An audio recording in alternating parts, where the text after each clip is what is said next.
மேலறை தியானம் ஏப்ரல் மாதம் 24ஆம் திகதி 2026ஆம் ஆண்டு.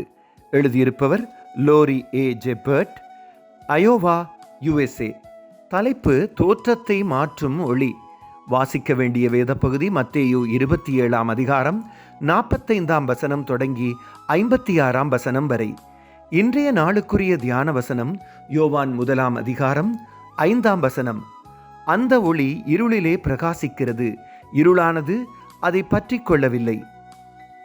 வானலாவும் கட்டிடங்கள் சூரிய ஒளியை மறைத்து தமது நிழலை வீதியிலே பரப்புவதால் காலையில் வாகனத்தில் போகும் நேரங்களில் இருளிலே போவது போல இருக்கும்.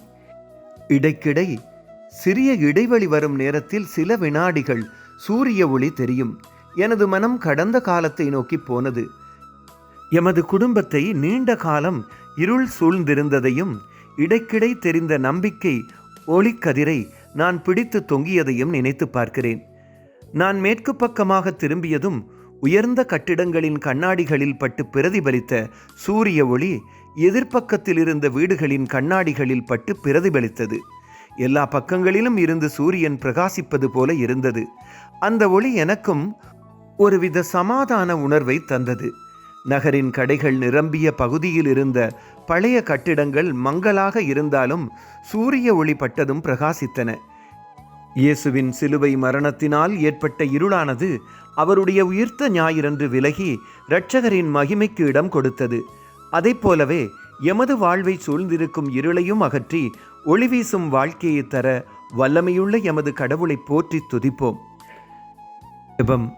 ஆண்டவராகிய இயேசுவே, உங்கள் சமாதானத்தினால் எம்மை நிரப்புவதற்காக நன்றி சொல்லுகின்றோம். எமது வாழ்வின் இருண்ட காலங்களிலும் கூட உங்கள் ஒளி பிரகாசிக்கிறது என்பதை நாம் மறவாதிருக்க உதவி செய்யுங்கள். ஆமேன். இன்றைய நாளுக்குரிய சிந்தனை. எப்படிப்பட்ட இருள் வந்தாலும் கடவுள் அதை மாற்றி ஒளி பிரகாசிக்கச் செய்வார்.